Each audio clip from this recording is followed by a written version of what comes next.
Hello, broadcasters. Al Tompkins here from the Poynter Institute, and this is the fifth in our series of training brought to you by your State Broadcasters Association, and I'm so thankful for their support for this. Angela's with me, and we're going to be talking about fighting truth decay. Boy, this is such a big challenge for you broadcasters, this whole idea of disinformation and misinformation, and you're constantly being accused of such things. So let's not give our critics things that they can use against us. Let's make sure that we have good defenses against truth decay. And I'm going to show you all sorts of things today that I think will help you in your daily work. By the way, I need to get one thing reduced here. Sorry about that. That should make that look better. There we go. Good. So here's what we're going to cover together today. One, who's behind this disinformation? And why do they do it? I mean, why do people bother to produce false, patently false information they know not to be true? I'm going to show you how to detect fake video and how to detect fake photos. Some really interesting and free tools that you can use to explore the hidden metadata on any digital document, not just a photograph, but also any document, including a Word document, an Excel spreadsheet, and so on. So any document that you produce on an electronic a device like a computer, a laptop, or a phone, any device that has a computer in it creates all sorts of metadata. And I'm going to give you the 4 key questions that any journalist should ask to test a claim. So let me start with that. Let me just give you the 4 key questions that you should start with. 1, what do I actually know? And I would punch out that word know. What do I actually know? What facts do I have? 2, what don't I know? What do I need to know? So what do I know? What do I need to know? And 3rd, how do I know what I think I know? 4th, is there any other way to look at this? If I suspended all disbelief and I just got rid of all preconceived notions, is there any other way you can look at this? So what do I know? What do I need to know? How do I know what I know? And is there any other way to look at this? 4 big questions that you can use, not just in your journalism, but anytime somebody gives you a piece of information that you're going, wait, what? Just ask those 4 questions, right? We're going to put all that into action right now. Let's exercise our critical thinking skills, Angela. We're just going to look at something really simple. This is especially, I don't know why, but especially during the holidays recently, I saw this ad all over the place. Let's see what it says, and then I'm going to ask you some questions. Every time you touch a surface, bacteria is left behind. Now consider how many times your family touches the surfaces in your home in 24 hours. Try Microban 24. Spray on hard surfaces to kill 99.9% of viruses and bacteria initially. Once dry, it forms a bacteria shield that keeps killing bacteria for 24 hours, even after multiple touches. Try Microban 24. Available in multi-purpose sanitizing and bathroom sprays. All right, Angela, what are they selling here? Microban 24. What are they selling here? A disinfectant spray? Yeah. And why would they be selling that, particularly right around, the Thanksgiving and New Year's and Christmas holidays? Why would this be such a very popular ad? Why would they be doing that? Higher spread of germs. Sure. Or traveling. No doubt about it. Yeah. And so it's all about germs. Will this help COVID? That's not really applicable to, the transmission of COVID. So. Oh, it's not? Did they imply that it was? I've actually heard about schools closing around the first of the year. They said they're going to closing for deep cleaning. Is that going to help COVID? Well, they say that it protects your home against bacteria for 24 hours. Does this help you with COVID? Is COVID a bacteria? Absolutely not. No, it's a virus. It's a virus. Yeah. So does this do anything about viruses? Does not. It says that it protects against 99.9% of viruses and bacteria, but there's a word there, initially. So here's what this does. If there's a virus living on your countertop, and you spray this stuff on there, it's going to kill 99.9% of viruses. But here's the thing, the nature of viruses is they multiply instantly. So 30 seconds after you have sprayed this stuff on there, you're going to have viruses again. And by the way, not all bacteria are bad. You have bacteria in your gut right now. You have some bacteria, you need bacteria, right? So the implication is that somehow this stuff is going to keep you from getting sick. And it might help you against the common cold, for example. It might help you against some kinds of viruses, but this is not going to keep you safe from COVID. And it doesn't matter how many times you wipe down your desk and your phone and all of that stuff. That's not how the virus known as COVID-19, that's not how the virus spreads mostly. It's an aerial virus. And so it's what we breathe in, not what we touch. And so this whole idea of scouring everything, spraying everything, wiping everything down, it's fine. I mean, it probably doesn't cause any real harm, but it's not protecting us much from the virus. And that's the critical thinking exercise I want you to think about. What are we actually looking for here? What do we know? Well, we know the claims they make. What do we need to know? Will this protect us from COVID? How do we know what we know? Well, we have to go in and look at the actual words they use and then start asking ourselves, what do we know about what NIH and CDC and World Health Organization and others have said about how this virus is transmitted? What do we know? What do we need to know? How do we know? Is there any other way to look at this? Well, the other way to look at this is, does this stuff do any good, or is this just theater? Is this just sanitation theater? And a lot of what we do around protecting ourselves from the virus is in fact sort of theater. It doesn't really help very much. It probably doesn't hurt, but it doesn't really help that much. So with that warm up, let's plow into some other case studies. Why do people sow disinformation? I suspect that all of you could fill out sort of a page with this stuff. One, I didn't know it was wrong, and by the way, I agree with it, right? Or two, I want to build a bigger audience for use later. So if I can stir you up and get you engaged and get you sharing, later I'm going to capitalize on that larger audience. Political persuasion is obviously a big motivator, right? If I can stir unrest or dissatisfaction, that leaves me open to be the person who can solve problems.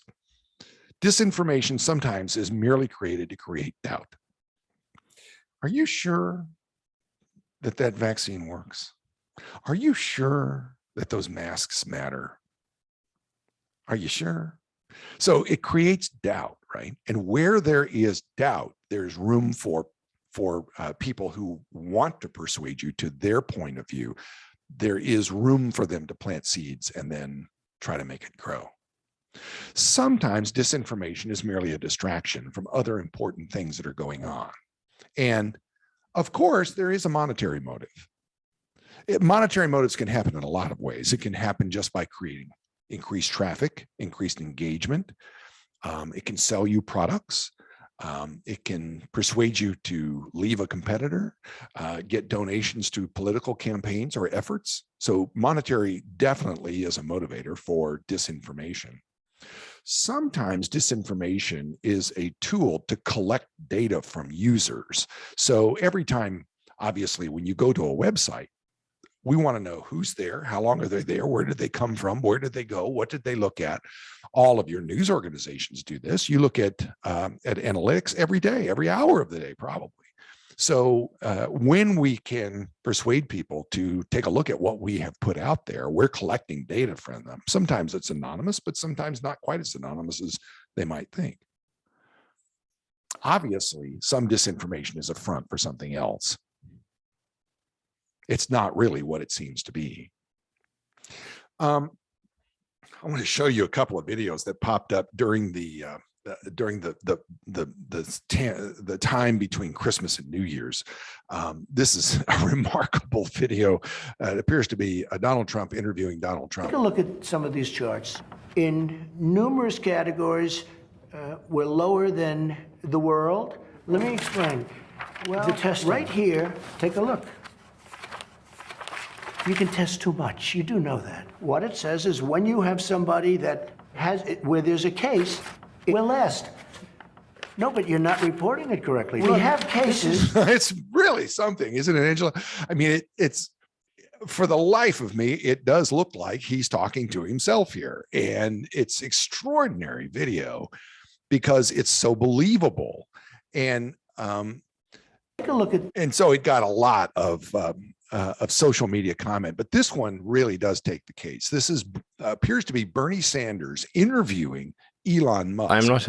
Now, as you watch this, I want to remind you what the conversation that you're about to watch never happened.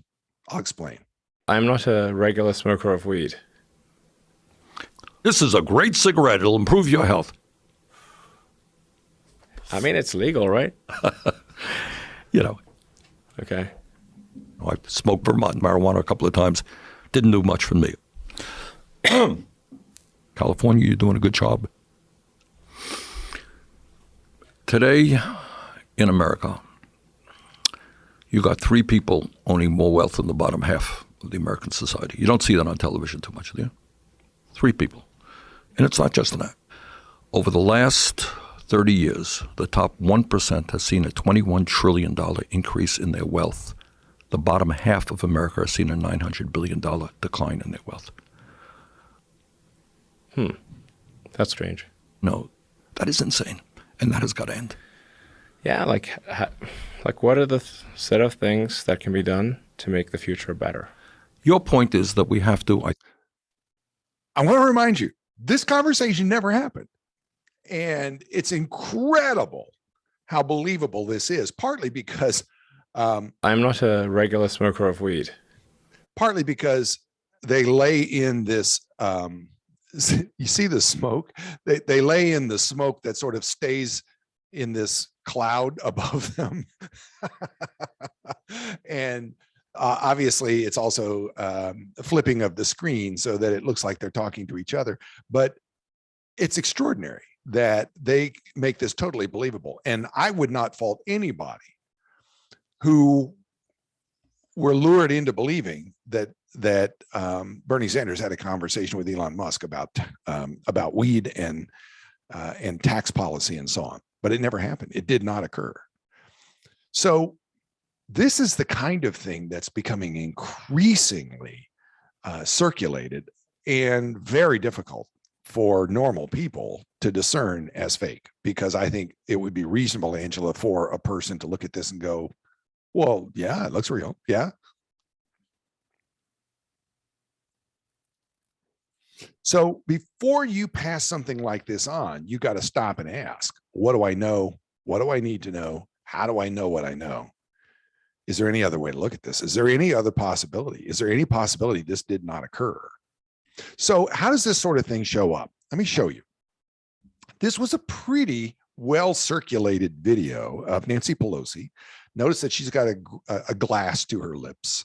And I was actually sitting in my living room with my tablet in my lap, and my wife was watching television when I played this.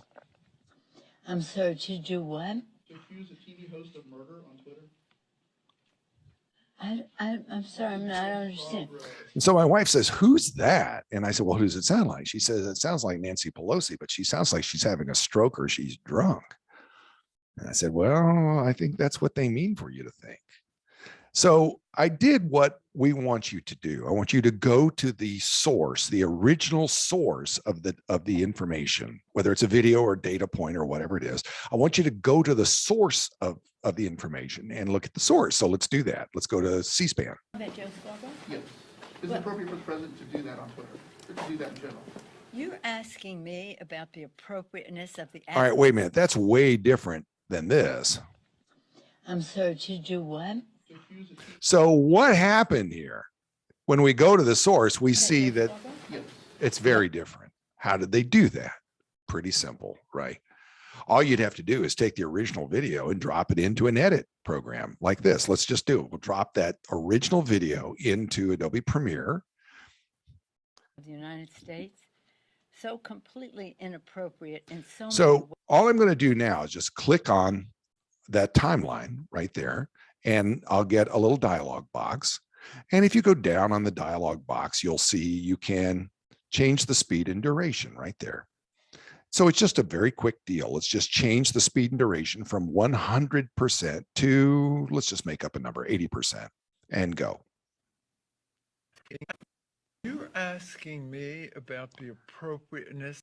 All right, so that doesn't sound right. It sounds slow-mo. So now let's open the dialog box back up again. And let's, I'm gonna keep it at a slower rate, 65%, but I'm going to click that little box that says maintain the audio pitch.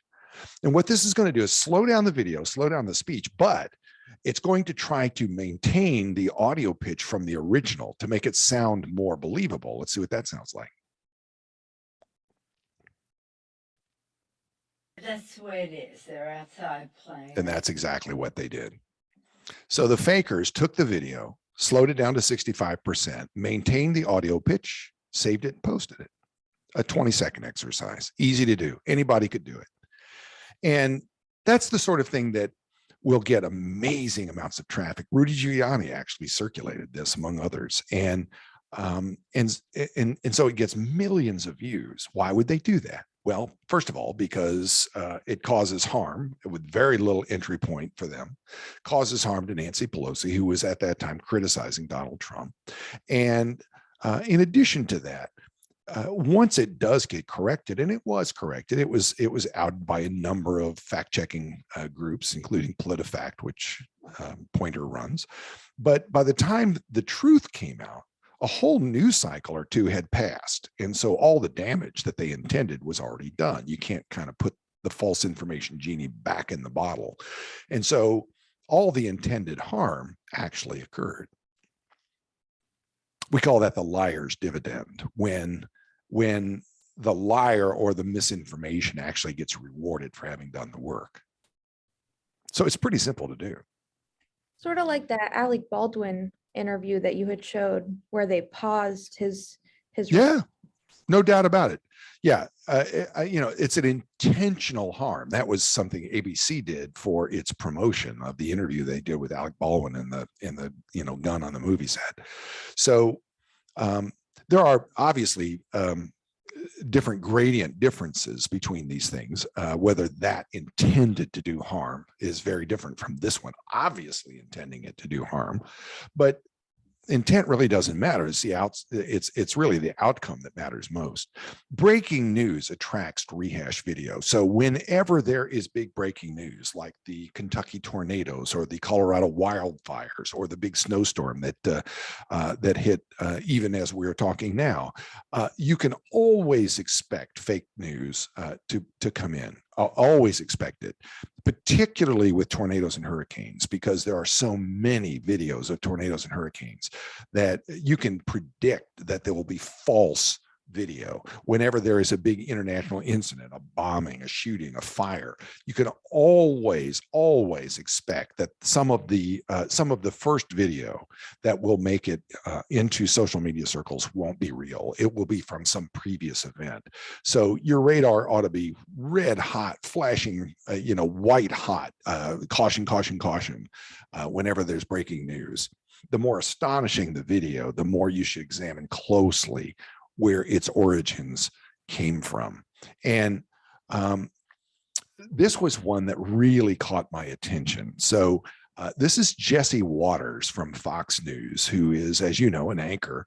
And I wondered what in the world was going on when I saw this video. So he was speaking to a group called Turning Point USA. And the video purported to be Jesse Waters, an anchor for Fox News, telling people how to get confrontational, basically fake video, and send it to Fox News. Now, I'm going to stipulate what I'm going to show you here is real. It actually happened. I mean, it was so astonishing. I went through all the fact checking to see how it was real. It was so real. Fox News actually ended up confirming it and then talking about, well, it's misunderstood. I'm going to play this little piece. It's about 30, 40 seconds. He's in trouble. So what Jesse Waters is talking about is how critics of Fauci could confront him on their cell phone and force him to answer questions, and then embarrass him, and then send the video and circulate the video to right-wing news groups. That's what he's about to instruct. Here we go. He's in trouble. Now you go in for the kill shot. The kill shot with an ambush, deadly, because he doesn't see it coming. This is when you say, Dr. Fauci, you funded risky research at a sloppy Chinese lab, the same lab that sprung this pandemic on the world. You know why people don't trust you, don't you? Boom! He is dead. He is dead. He's done. Now, how you do that? 30 seconds. That's all you need. 30 seconds. Now, you get that footage to us. You get it to Fox. You get it to Human Events. You get it to Breitbart. You get it to Daily Caller. You get it through the Turning Point pipeline. Imagine Tucker Carlson teases out of the A block. Coming up. Brave college student confronts Lord Fauci at dinner. Exclusive footage, right back. Get us that. That's what we want. That changes the whole conversation of the country. I've authorized it. He's in trouble. Incredible, right? And I wondered when I first saw this, whether it was artificial intelligence, whether it was robotic, whether it was inserted audio, all that stuff. So I actually looked at this a number of different ways until Fox actually confirmed it and claimed that it was taken out of context and that he was misunderstood and so on and so on. But I don't think there's very much misunderstanding here. He's actually telling people how to get out of context video and send it to Fox News and other places. And it's really quite remarkable. But this is the kind of instruction that people are paying attention to, is to say, how can I get a video onto social media or onto television or on internet sites or whatever?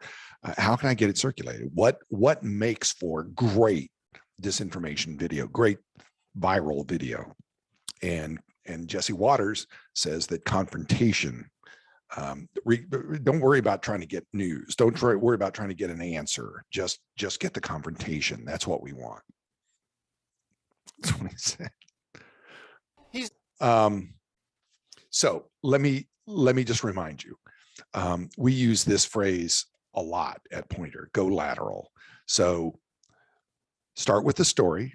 So let's go back to Speaker Pelosi. Start with the video, start with the story, then find the original source, then ask what would be the motivation here? Where's the money behind this? Where's the motivation? And that should inform how much you trust the original story. So the original story, find the source, think about who would profit from this and what motive would they have to do that? Who would benefit from me misunderstanding what actually happened? Key points. What do I know? What do I need to know? How do I know what I know? Is there any other way to look at this? I'll give you 5 seconds to do a screen capture of this if you want to. I think these are 4 questions that you can ask anytime you hear something, whether it's a rumor at work or whether it's a news story you're working on. It doesn't matter. Anytime you hear something that's interesting, ask yourself, just flip through these questions. It doesn't take long. Be wary of studies. Man, I read a lot of studies. As you probably know, I write an email for Poynter every morning, Monday through Friday, on covering COVID. And so I read a lot of medical studies. And I want to give you an idea about how to think about studies, even studies that come from reputable places. So a list of questions. 1, who paid for the study? Let me give you an example. I was doing some training for ESPN not long ago, and I was talking to them about something called the Nike Vaporfly. Have you ever heard of that, Angela? The Nike Vaporfly? No. Okay, the Nike Vaporfly is very controversial athletic shoe. And marathon runners wear this Nike Vaporfly. And it turns out that there are claims that wearing the Nike Vaporfly can actually reduce your marathon running by several percentage points. And it's an extraordinary claim.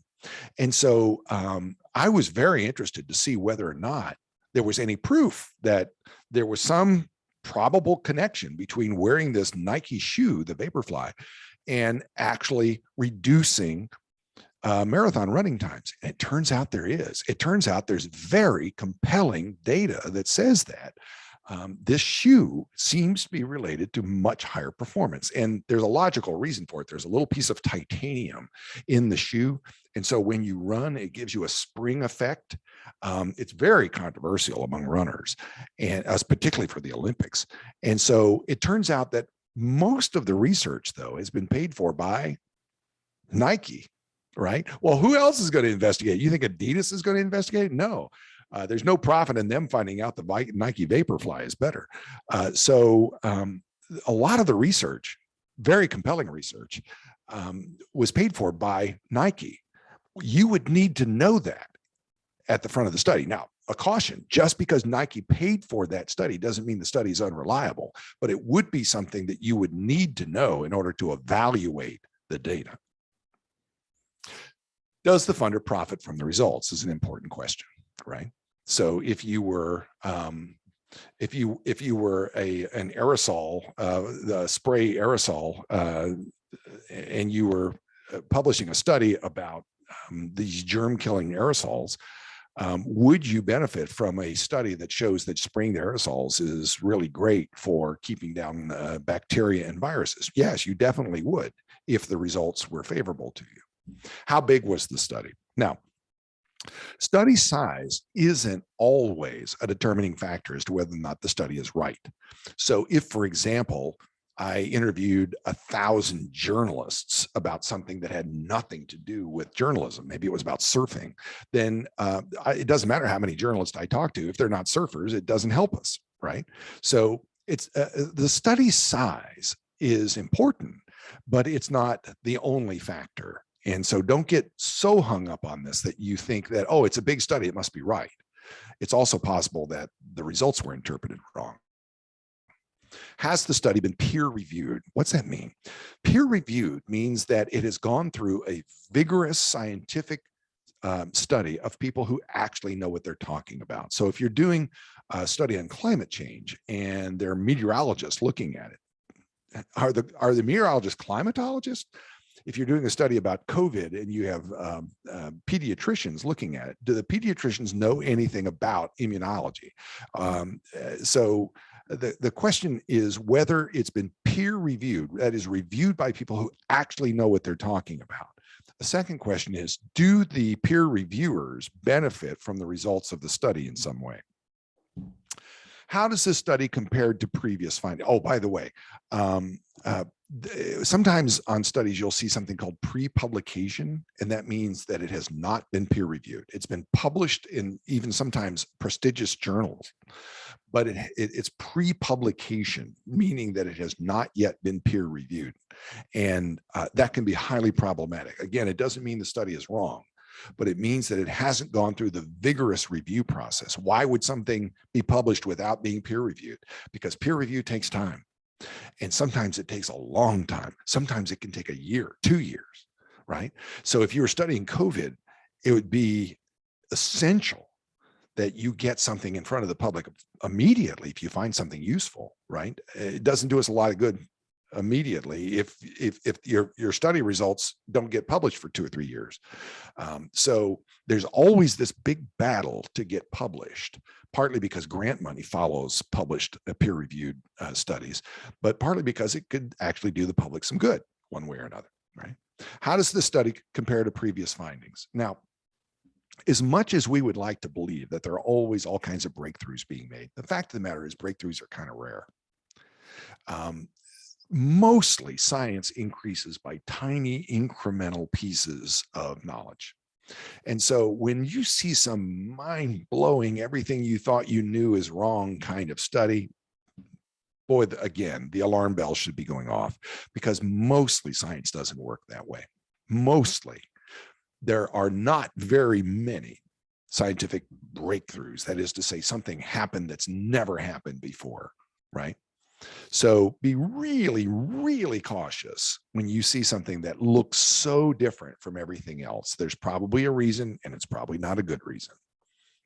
Doesn't mean it couldn't happen. It could, but it's probably not. Ask the researchers how they plan to change their life because of this result. It's one of my favorite questions. In fact, I have a neighbor 2 houses down, and I was asking her the other day, she's a physician, and I was asking her the other day how she's living her life during the Omicron outbreak. And it was fascinating because I was able to see how she's applying her knowledge to her own actions. So this is an interesting question to ask researchers sometimes. What are you going to do with this? One of my favorite surveys is a survey that's been done a couple of times by a couple of university researchers, where they talk to like 50 immunologists about what are you doing with how are you going to celebrate Thanksgiving? How are you going to celebrate New Year's and so on? And so it's asking these researchers who really know this stuff, how are you going to apply this in your life? It's an interesting question, right? So let me give you an example as to one of the problems with this. So a few months ago, there was this study that showed up all over the place. It said, new study shows 1 in 1,000 develop heart inflammation after COVID vaccination. Myocarditis and other heart-related conditions have increased the death rate within 5 years. That's a big number. It sounds like, you got to think about it for a second. 1 in 1,000 people who get the vaccine develop heart inflammation. Now, it doesn't sound like a lot until you start thinking about how many tens of millions, hundreds of millions of people worldwide have gotten the vaccine. How many people now are going to have heart disease? And so the number, you got to kind of process it for a second to think, oh, that would mean millions and millions of people are going to have heart disease because they got vaccinated. Is that right? Is it, because if this is right, this would be a big, big, big story. It'd be a big problem. So it was backed up with graphics and the fact that they actually pointed us to this study. A shocking new study was conducted by researchers at Canada's University of Ottawa Heart Institute and found that out of every 1,000 mRNA COVID-19 vaccines, there were heart inflammation to develop rapidly in otherwise healthy individuals. Now that would be a big deal. And it says that the study looked at 32,000 people who had received either the Pfizer or Moderna vaccines. Wow. So they're giving you the source of the study. All right. So let's look at the source of the study. And we see that this story shows up all over the place. Over 3,000 children in the UK could suffer life-shortening condition and so on, right? All of this stuff is citing this study. And the University of Ottawa Heart Institute is a real place. They really do that work. And they actually did print that study, exactly what the study said. Now, you see that it was a preprint. See in the blue there, this article was a preprint. Can you see that? This article is a preprint and has not yet been peer reviewed. Okay. Here's what it said. It said that 32 patients were identified over the period of interest. So it's a small number. 18 patients were diagnosed with myocarditis. And the study actually said that approximately 10 cases for every 10,000 inoculations. It actually said that. But wait, there's a problem. It turns out, and by the way, they looked at data from Ottawa Public Health. So the study was based on data from Ottawa Public Health. Here's the problem. They found out that the denominator, the total vaccines administered over a 2-month period used to calculate the incidence of myocarditis in the preprint study, was approximately 25 orders of magnitude off the correct figure. It wasn't a little bit off. It was off by 25 times. That's a lot. That's a whole bunch. And so they had to recall the study. Everything that had been reported and repeated was wrong. A University of Ottawa Heart Institute preprint citing incorrect data vastly inflates the incidence of post-vaccine myocarditis and has been withdrawn. Boy, that's a problem for a heart institute to have to completely withdraw this alarming study. So people who reported this were reporting a study that was actually circulated by a reputable research institute. How do you put this genie back in the bottle? Well, it's hard. But one thing you should do is, if you have stories that you've done on this, you put in very bold disclaimers at the top. This story is incorrect. The data was wrong. You put it up there. So anybody who comes across this in a search would immediately know in big, bold letters, this isn't true, right? But you could Google this. You could Google this University of Ottawa Heart Institute myocarditis study, and you'll find many, many, many references, hundreds of references to it that don't have any citation on there that the data was wrong. Wow. Here's a simpler one. You're going to see this every year. I show this to you.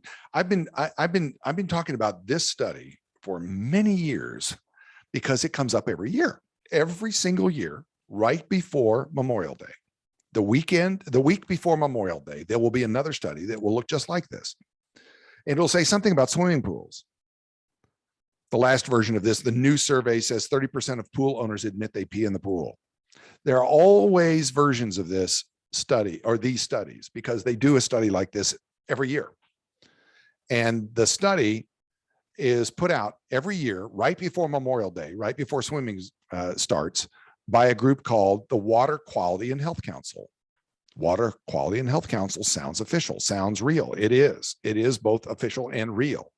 Who is it? The Water Quality and Health Council has a little logo just like that. And if you look at the bottom of their page, it says the Water Quality and Health Council is an independent multidisciplinary group sponsored by who? The Chlorine Chemistry Division of the American Chemistry Council, an industry trade association. So every year, the Chlorine Chemistry Division of the American Chemistry Council produces a study that says chlorine is really, really important. And I'm not saying it's not. I'm just saying, sure would be nice to know that when you're reading the study, that the study telling me how great chlorine is was sponsored by the chlorine people, the people selling chlorine. Why is that important? Because states are considering alternatives to chlorine and are developing public policies around chlorine use and so on. Doesn't mean the study's wrong. Just means that's something you ought to know. What else do we know about disinformation? Center for Countering Digital Hate listed a group of what they call the disinformation dozen. And they said that 812,000 times between the 1st of February and the 16th of March last year showed that 65% of anti-vaccine content is attributable to the disinformation dozen. You've probably heard of these people. Maybe didn't know very much about them. This is the list that they produced. Let me give you a couple of examples. Merkla, by the way, these are some of the groups that they front. The Children's Health Defense, Robert F. Kennedy Jr., Informed Consent Action Network. Boy, these sound like useful organizations, right? National Vaccine Information Center. Gee, that sounds like a reputable place. The Organic Consumers Association. You see any names? Merkla is all over these things.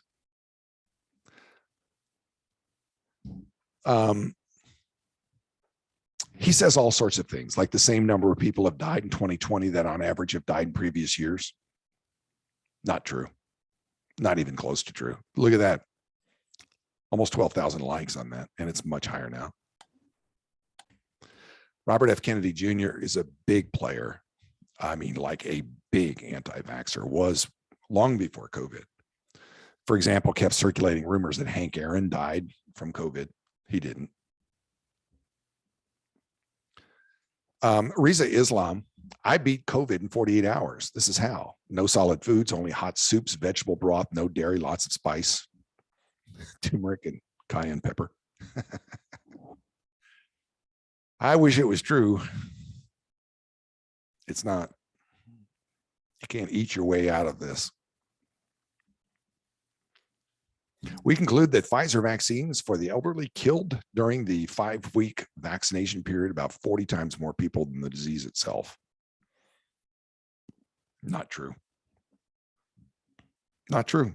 Is it possible that someone who gets the vaccine dies? Yes, because people die all the time, particularly senior citizens. So what was happening was people who were senior citizens in nursing homes were getting the vaccine, then they were dying. But did they die from the vaccine? No, they died from stroke and heart disease and all the things that people died from all the time. Sherry Tenpenny is another one. She's a big time anti-masker. Has nothing to do with your health and everything to do with controlling and suppressing your immune system. The longer you wear one, the more unhealthy you become, which is why doctors who wear them in surgery for hours and hours and hours are so unhealthy. No. 500 people exposed to COVID-19, 0 got sick, masks do nothing. Nonsense. So what are we talking about when we talk about being too fair? It'd probably be surprising for you to hear somebody like me from Poynter talking about, I think it's possible for us to be too fair. I'm using that word a little loosely. What I mean is that in my opinion, remember, I'm not your boss, but in my opinion, you have no obligation journalistically to give voice to people who don't know what they're talking about or who spew false information. Now, you may give voice to such a person if that person is an influencer, a government official, somebody who you're trying to give voice to because they are setting public policy or because they're saying something that is so blatantly wrong. But be careful that you don't just give voice to wrong information in an attempt to sound like you're trying to be fair. You're trying to be open-minded. If you're doing a story about the earth is round, I don't think you need to include a flat earther, because no matter how much they might think the earth is flat or want you to think the earth is flat, it's not. There's just no debate about this. There's no two sides to this. It's not. So how does this show up innocuously like this? As coronavirus vaccinations pick up steam, some aren't convinced it's safe. Enough of them could make it tougher to get back to pre-pandemic life. See, there's nothing false about this information. It's just that it plants in your mind this doubt. And I think that this would have been an opportunity to say, even after 507 million vaccinations in the United States, doubters hold on to the baseless claim that so-and-so, right? And then you can say that they doubt. And then you could say again, there are no documented cases of the vaccine killing anybody, but 826,000 Americans have died from COVID, right? So surround false information with true information. I call it making a truth sandwich. If you're going to repeat false information, disinformation, then consider surrounding it with real documented information. Your sister. Nursing assistant and mom of 3, Sequoia Downs, her youngest, only 5 weeks old, says she won't get the coronavirus vaccine because she does not believe the virus is a threat to her. I feel like I would be able to get, if I was to get sick, I'd get a natural immunity to it, and I would be, it wouldn't be as detrimental to me as someone else. This whole notion of natural immunity is one of those things that it's one of those partially true issues, right? So what does natural immunity mean? Well, what it means is that when you get sick, your body creates some antibodies, most people, and are healthy people. So it creates some antibodies, and those antibodies do have some protective value. The problem with this so-called natural immunity after you've been infected is that it's not consistent among all people. You and I, our bodies would react differently in all probability. Some people would react pretty well. Some people wouldn't create much immunity at all. But the other is that the natural immunity, as it's often called, does not seem to last as long as the immunity that comes from vaccines. And we now know that vaccines also wear down, which is why we are getting second doses and boosters, and probably eventually we'll get a fourth dose, because even the vaccines have multiple doses. But natural immunity is not a predictable protection. So there's some truth to this, as is often the case in misinformation. There's some truth to this, that getting infected does in fact produce some immunity in most people, but it's not as reliable and it's not as long lasting in most people. So I think that's the sort of thing that you would surround a soundbite like this with, so that you don't promote this notion that some people will have higher natural immunity. Now, in her case, she also leads us to believe that somehow magically she's going to, for reasons we don't know, have higher natural immunity than other people. And there just is no such predictable person, not by age, not by ethnicity or race, none of those things. It's just not predictable like that. The words we use really, really matter. I want to give you some new data. We're having this conversation a couple of days prior to the anniversary of the January 6th event at the US Capitol.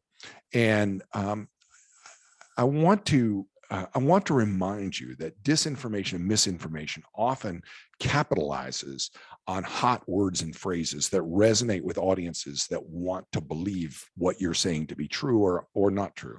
So brand new data just out from Washington Post, ABC News, and others. 56% of Americans say that January 6, 2001 was a riot. 80% of Republicans say that it was a protest. Say it was a protest. 62% of Republicans say the participants were protesters. 68% of Democrats called the participants insurrectionists or rioters. 67% called them a mob. 64% used the word terrorists. So you're probably going to hear groups intentionally use words like protest or protesters in order to persuade you to believe or to remember the story differently, as opposed to others who will use the words like insurrectionists, rioters, and terrorists, who will be attempting to persuade you to think of them differently. It's not necessarily disinformation so much as it is what I would call propaganda words. And propaganda, I use that word not judgmentally, but descriptively. Propaganda quite literally means that it's a one-sided reporting of what happens. Advertising is propaganda, right? This is the greatest car. You're going to love it. Everybody loves it. It's fashionable. It's fantastic. That's all propaganda. It doesn't mean that some people don't believe that, and it's not ill-intended. It just means I'm trying to persuade you by only giving you my part of the story. So I think there's a difference between misinformation, which is wrong. It's just giving you wrong facts. So instead of 56%, it was really 65%, right? Disinformation is information that I mean for you to misunderstand. I intend for you to misunderstand it. And then propaganda is one-sided information. It could be not at all ill-intended, but it is intended to persuade you to act or believe something. Surround disinformation with truth, and remember, you have no obligation, in my opinion, to give voice to patently false claims under the guise of being fair. So let me give you an interesting video, interesting to say the least. How do you cover events that are based on disinformation? Let me let that question sink in. How do you cover an event that is based on disinformation? So this is WFAA in Dallas, and WFAA covered this QAnon gathering in Dallas and had a couple of goals. One, to try to understand what was going on, to try to listen to why people believed what they believed, but also trying not to promote false information. So that's a lot to ask, but I think they did it magnificently. Let's watch.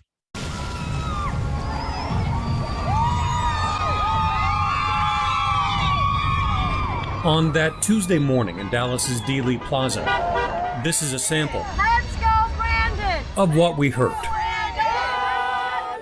And I know a lot of why I'm here was ordained by the Lord. what we saw. I should think that the police would come and block off the street or something too, you know? Take your president! I'm here to support God-fearing patriots in the movement. A movement that on that morning. You need music or something. What are you expecting? What am I expecting? Well, we'll let them And tell you. there was an event that was said to possibly happen here today. Word on the street is that JFK Jr., will show up and introduce his parents. 12:29, the same time of day, the JFK Sr. was shot here in this spot. Probably the majority of us know that JFK Jr. is alive. You're expecting JFK Jr.? Absolutely.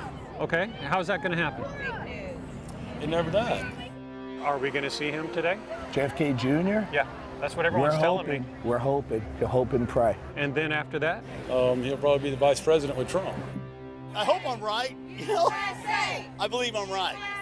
And I believe today is going to be biblical. Well, it wasn't biblical. JFK Jr., who died in a plane crash in 1999, did not show up. Biblical. That's fascinating. Fascinating to a professor who studies this stuff. But Donald Trump always holds his cards to the last minute. This is really common in apocalyptic religions, that the end never quite happens, but it's always around the corner. We are Q. Dr. Michael Phillips is an author and a professor of American history at Collin College. 1229, what would be the mirror of 1229? And in this peaceful gathering where JFK Jr. did not make an appearance, he sees more than just political theater. He sees potential trouble. It's a merger of far right-wing politics with apocalyptic religious beliefs. Strong religious component. Dr. Kimmy King is an attorney and professor of political science at UNT Denton. Some people will call it cult. Some people will call it a family. What matters is that there's a belief structure there that you share in common. It's when that belief structure gets challenged that it becomes problematic. The Southern Poverty Law Center considers QAnon a sprawling spiderweb of right-wing internet conspiracy theories with anti-Semitic and anti-LGBTQ elements that falsely claim the world is run by a secret cabal of pedophiles who worship Satan and are plotting against President Trump. In 2019, the FBI warned of conspiracy theory-driven domestic extremists as a growing threat, with QAnon on that FBI list. And QAnon converts were a visible part of the attack on the Capitol on January 6th, and among the hundreds arrested so far. I think the ability of the internet to mobilize people that believe in a violent apocalypse, that's disturbing. You start connecting dots and you're like, are you kidding me right now? The distance between QAnon and a mainstream political party is not as distant as I would hope. Oh wow, it's coming in pretty clear. On that Tuesday morning, Well, that means something. where conspiracy theories were the order of the day, Elvis is still alive. The Elvis. The Elvis is still Okay. alive. You And work this is with- where I lose you. Are you pulling my leg? You Nope. believe all this stuff? You really do? Listen, first of all, I believe in God. I'm not some wacko person. I believe in this 100%. there was one real truth several of these people agreed to talk about. But you got to understand that most of the world is going to think that's just crazy. That's why half my family won't talk to me anymore. They won't. And my girlfriend thinks I've lost my mind. That is actually a very common phenomena too. Entire online communities like this one on Reddit are dedicated to that. Families that conspiracy theories like these have torn apart. We've lost families, we've lost marriages have been destroyed, people have lost jobs, their livelihoods, because of something they believe in. And these are people who feel powerless and alone. There is this need to feel like you belong, and that on some level, You are right. The Q community itself gives them a new sense of family. Michael, how are you? Family led that morning Beyond excellent, by the way. by a man who calls himself Negative 48 was here, which I don't know where he's at. Negative 48. And what does that mean? 48's evil. EVIL. E is 5, V is 22, I is 9, L is 12. 48. Negative evil. Negative 48. Belief in a secret language of numbers. Well, there's a gathering here today. Part of this mindset too. Donald Trump always holds his cards to the last minute. The last minute. Okay. Are we at the last minute yet? No. It's the middle of the day. Which reminded Dr. Phillips of this ad in a Dallas newspaper that morning in 1963 that listed grievances against JFK and his photos as mugshots. He hadn't gotten to Dallas yet. He was looking at the Dallas newspaper with that ad. He said, we're going into nut country. When a city gets a reputation like that, it becomes a magnet. It was so nice to meet you. Thank you. Do you have my card? A magnet whose center that morning was Dealey Plaza. You can save this footage and review it later, and you'll be going, wow, she was right about everything. I don't know what's wrong with those people. That's what they're going to say. And you know what I say to them? What's wrong with you? What a great place to meet someone like-minded. Like-mindedness you can pass off as unusual. Well, you realize you're dealing with famous people here, so they usually run late. Or like the experts. I'm here to see and listen and obey Watch with a very real measure of concern. and spread love. Truth is boring. Fiction is way more interesting sometimes. In Dallas, God bless America. Why would anybody make all this up? I'm Kevin Reese.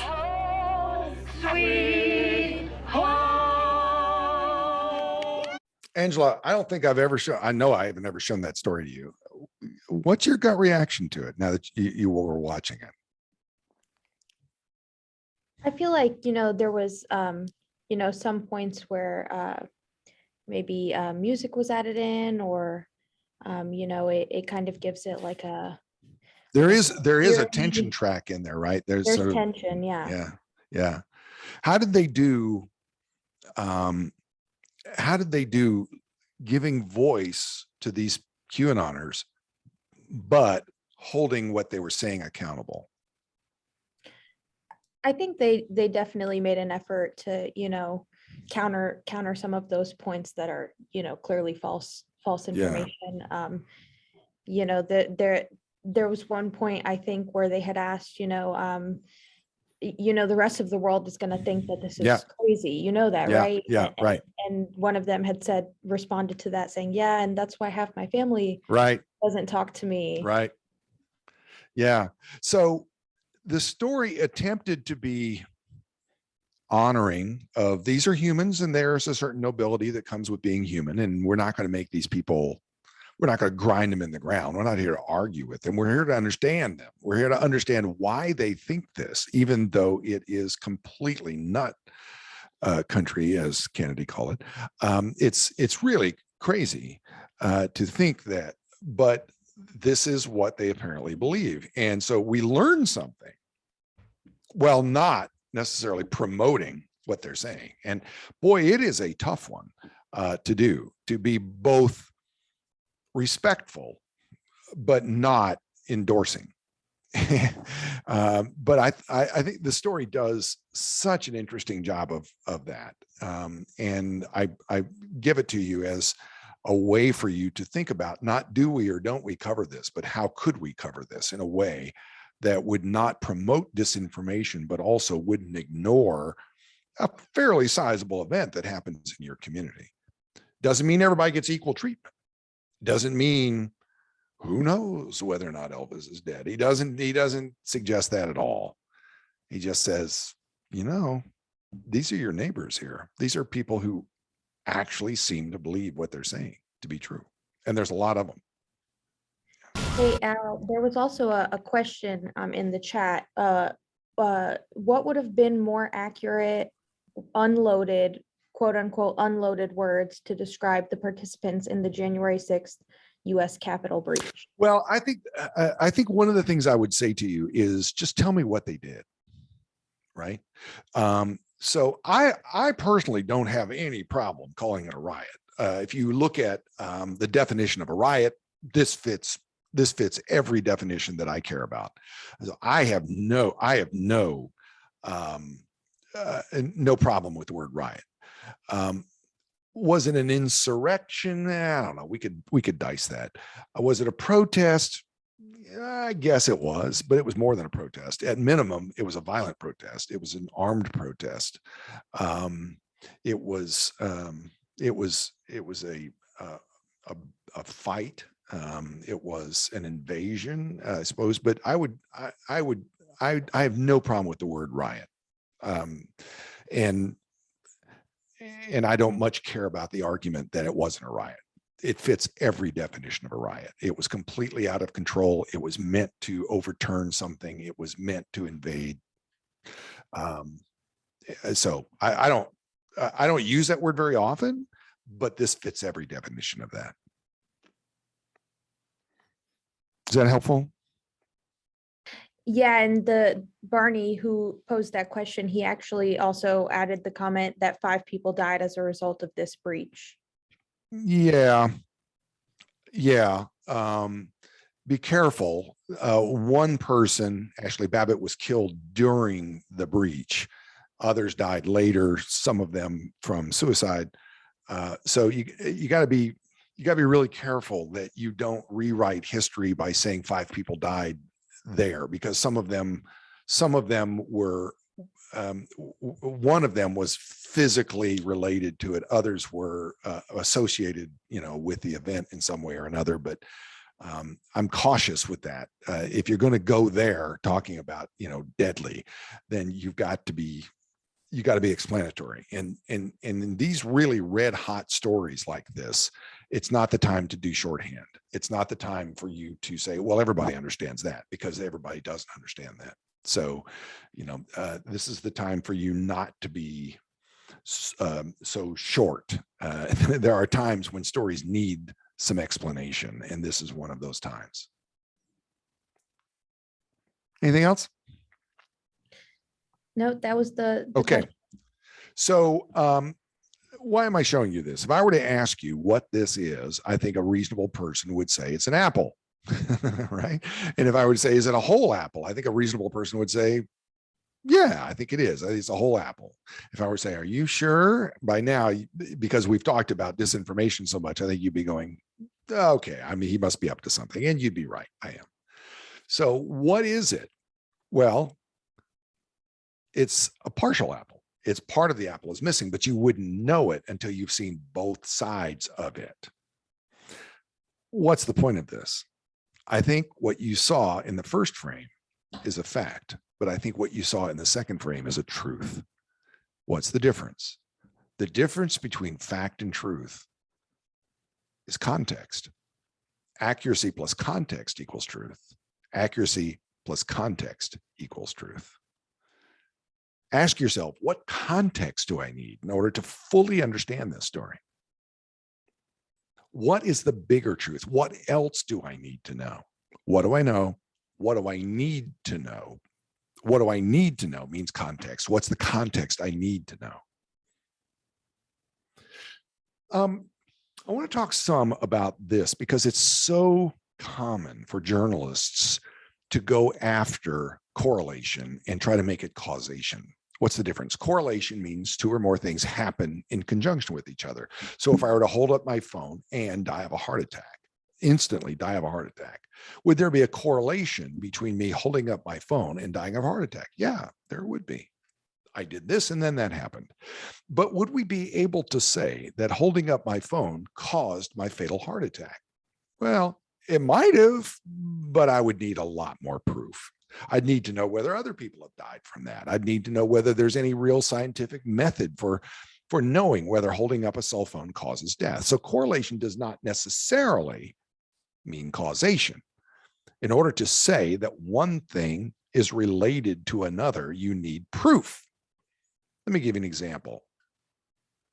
I have made it sort of a parlor game for myself to collect headlines of stories that suggest that someone got the vaccine, then died, because it is everywhere. I mean, I have dozens and dozens of stories that suggest that someone got a vaccine and then died.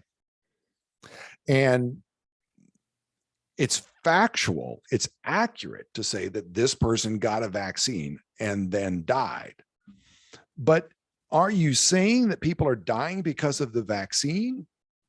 No, that's not what we should be saying. Let me give you some examples. Here's a story from the Los Angeles Times, and the headline is "Healthcare Worker Dies After Second Dose of COVID Vaccine, Investigations Underway." Well, the story is interesting because the guy's a healthcare worker, right?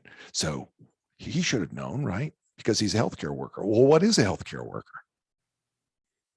Well, a healthcare worker could be a doctor, could be a surgeon, could be a nurse, could be a pharmacist, could work in a nursing home, could mop the floors, all sorts of things. Is there any reason to identify this person as a healthcare worker? What do you mean by that? Why is that important for you to describe? And then the second question is, what's the source of your information?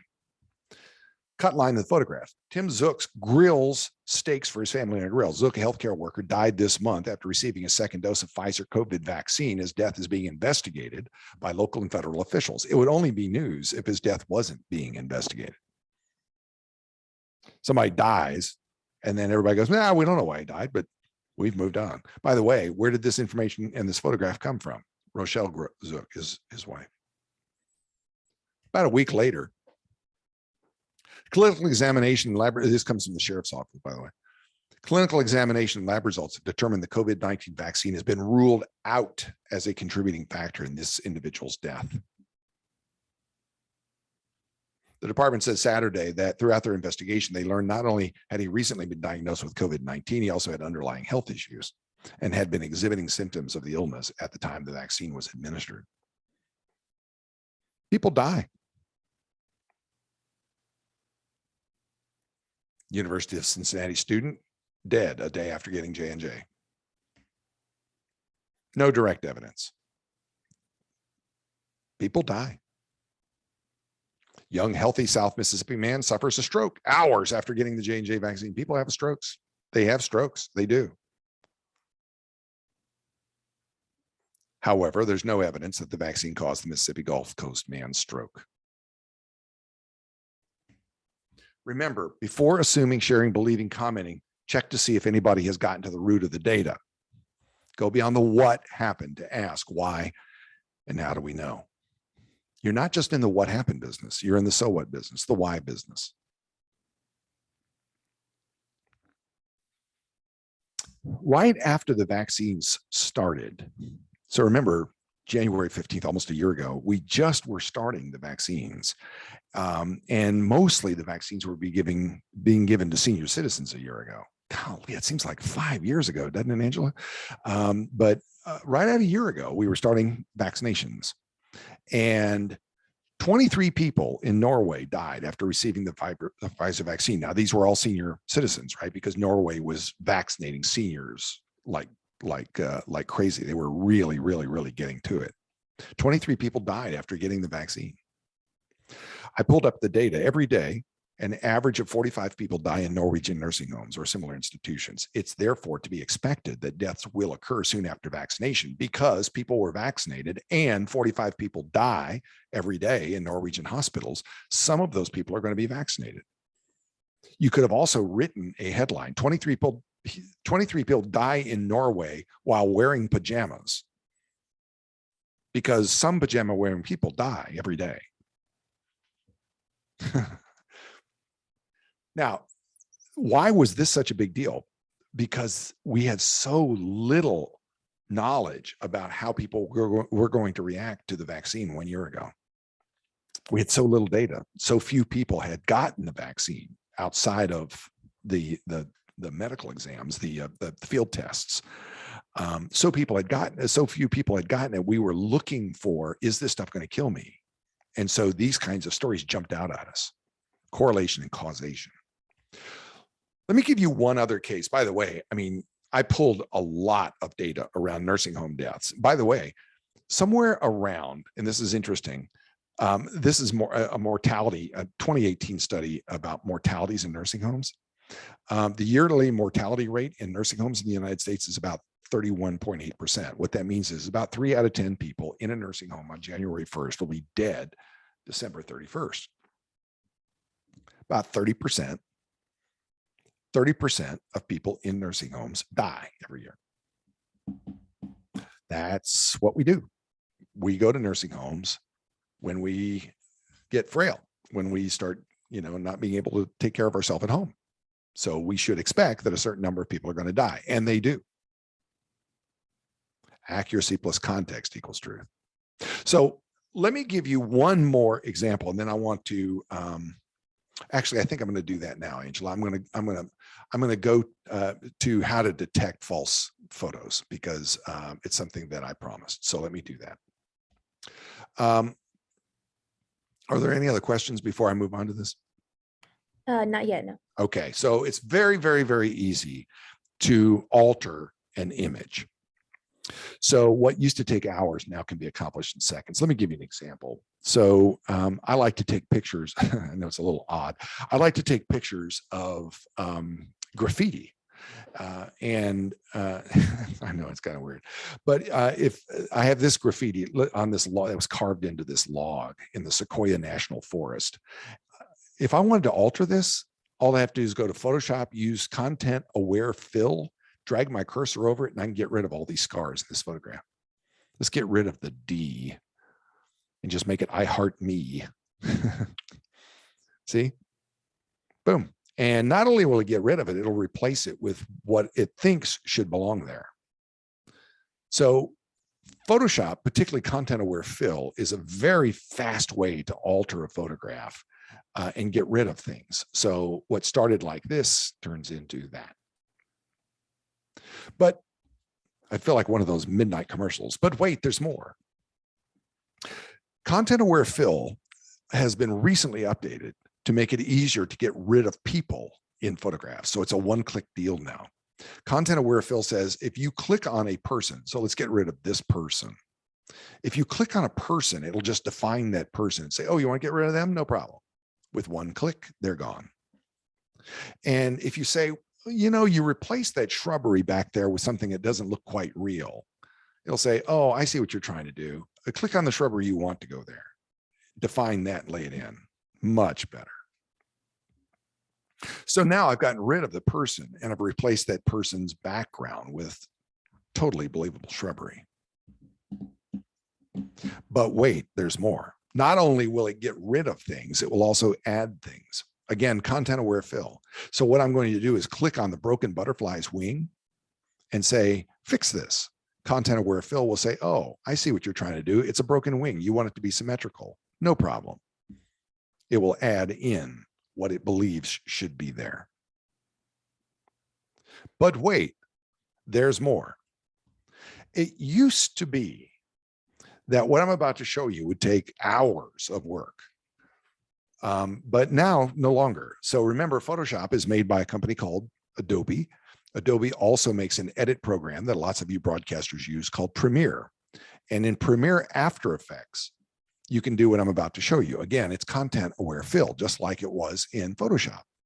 So what you can do here is we've got video of a horse, a rider, and a shadow, and waves moving in and out. If I wanted to get rid of the horse, the rider, and the shadow, but not get rid of the moving waves, all I got to do is click on it. It'll say, oh, you want to get rid of the horse and the rider and the shadow, but you want to keep the hoof prints and the moving water. No problem. And so with one click, content aware fill now applies to video, just as it applies to photographs. And to the naked eye, it's totally indiscernible. Wow. Can you imagine how this could be used in news video or in video that somebody sends to you to try to get you to air something that didn't occur? Yep, I can imagine it. So how do you protect yourself against this? You look for metadata. That's one way. I'm going to show you two ways. One is a reverse photo search and one is metadata. So I told you that every photograph, every video that's captured on any kind of electronic device, any Word document, Excel spreadsheet, all of those things create what's called metadata. It's data that rides with the photograph that describes where it was made, how it was made, who made it, so on. So this photograph of my son, who appears to be standing in front of the US Capitol, right? The question is that really where he is? And when was that photograph taken, and so on? So all I'd have to do is use a program like this one. It's free. It's a website called Jeffrey's Viewer. Jeffrey's Viewer, that's the URL. Make a screen grab of that screen if you want to, or just remember, write down Jeffrey's Viewer. Jeffrey's Viewer. Now, what I'm going to do is just open up that URL. And in this case, I'm going to drag the photo in, but I could put in the URL of the photo if I wanted to.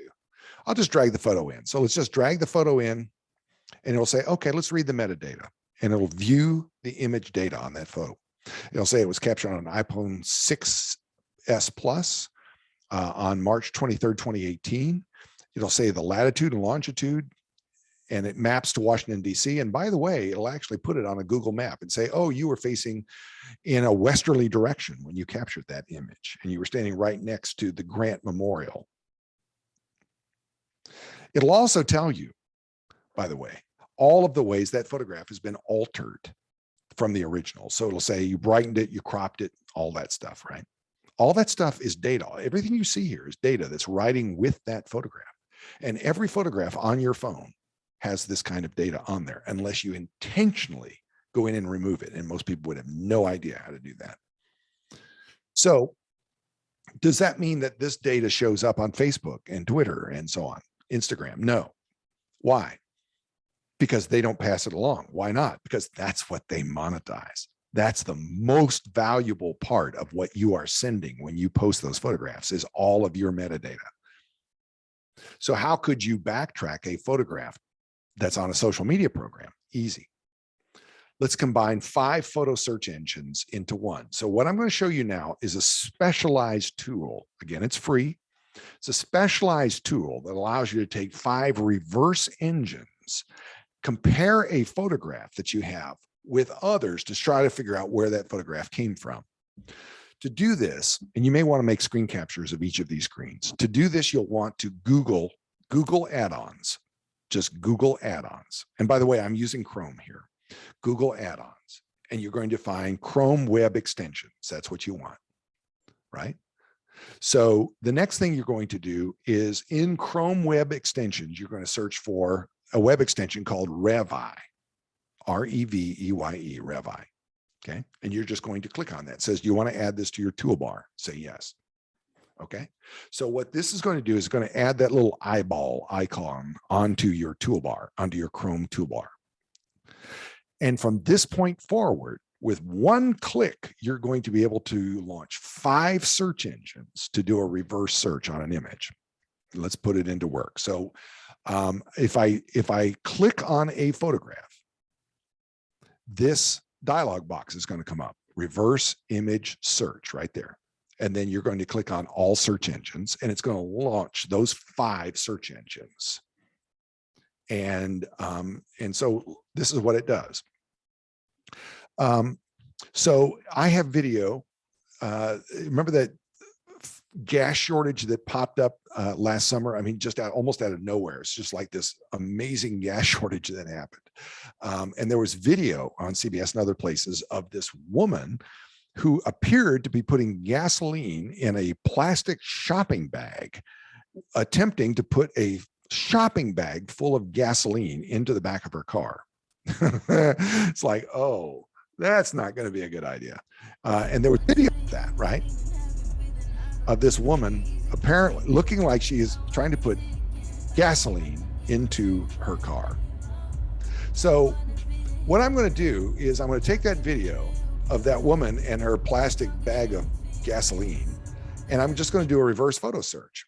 So the first thing I'm going to do is I'm just going to pop into Google and do something called an advanced video search. All I got to do for this one is put in gasoline bag. And it's going to pop in and say, oh, you're looking for this video. And you can see that that video, by the way, isn't from this gas shortage. It actually came from years ago. So there are lots of people running the video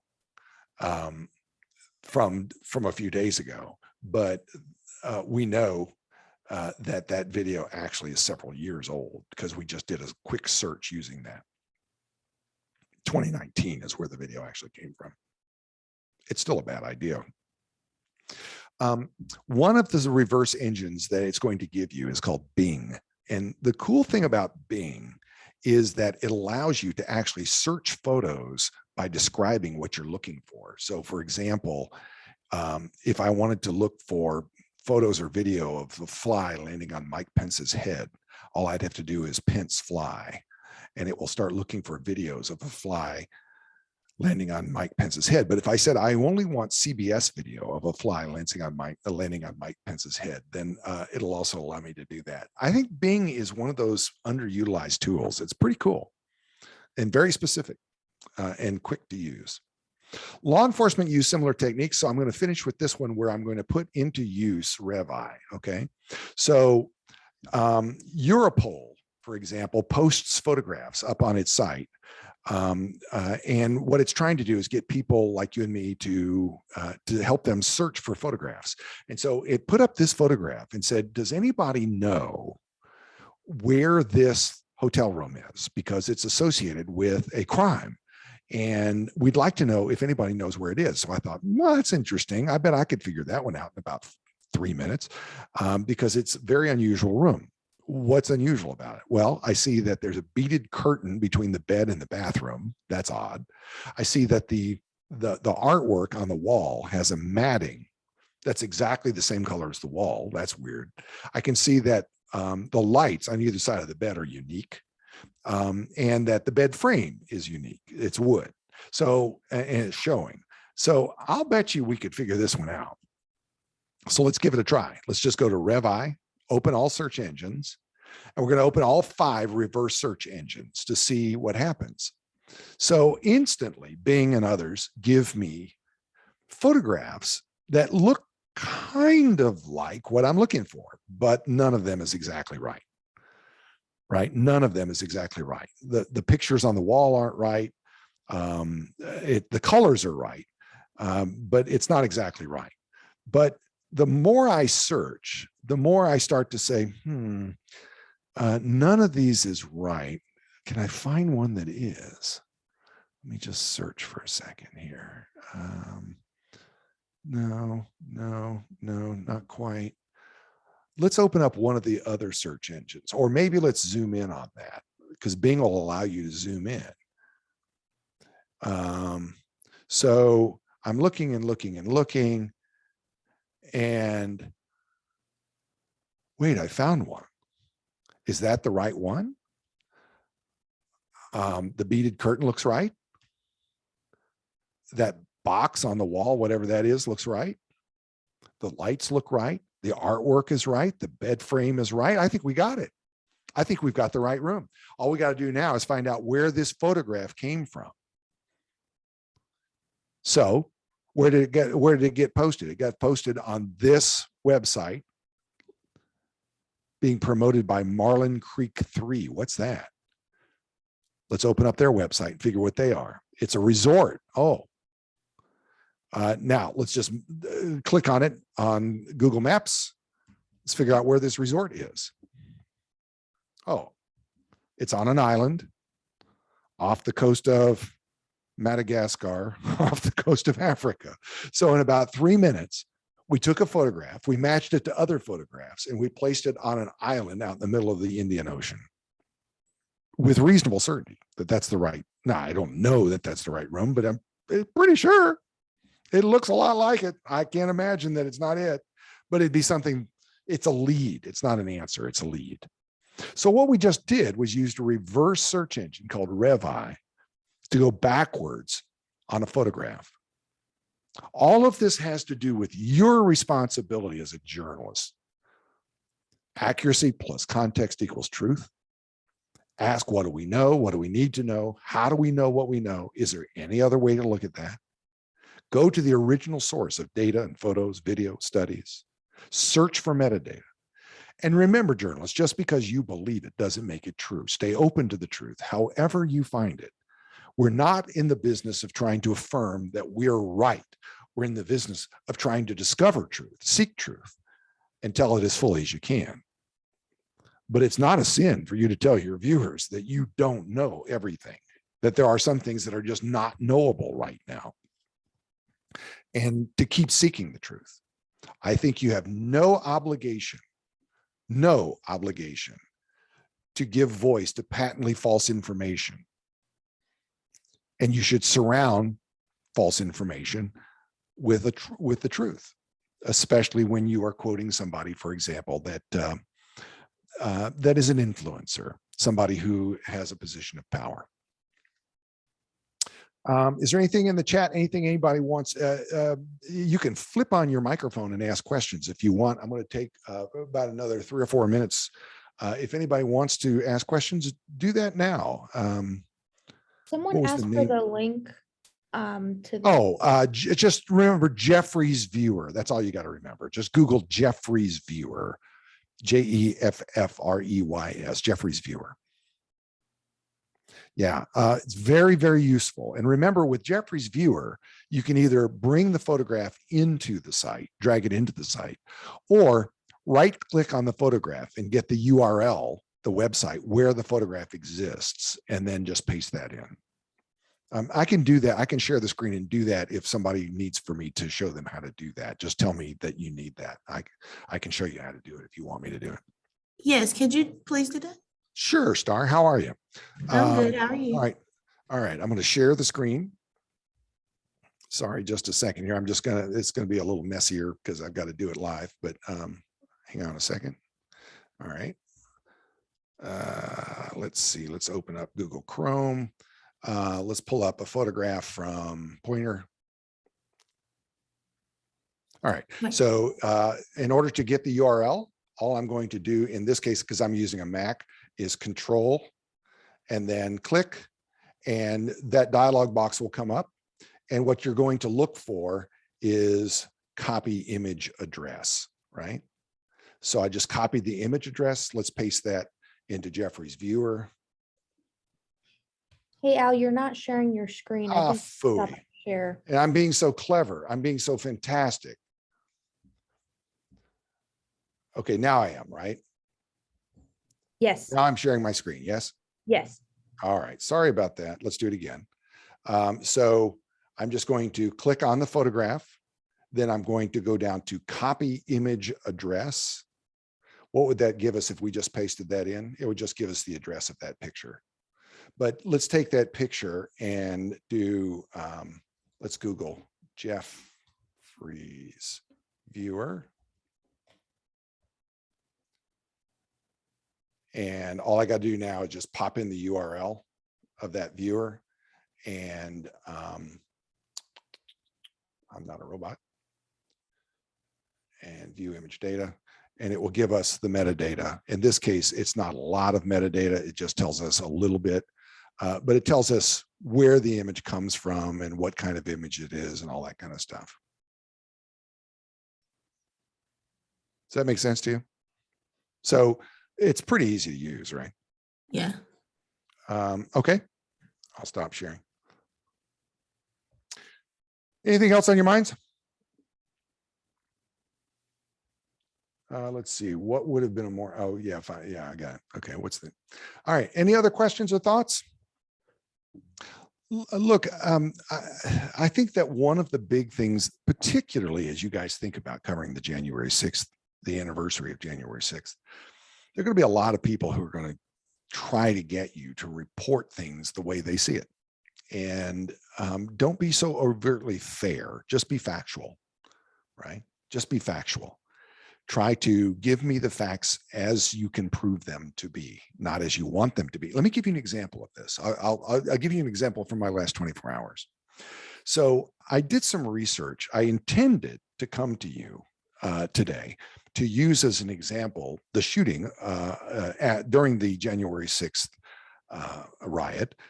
I intended to use the claim that she was shot without warning, the protester who was shot without warning, as an example of misinformation or disinformation.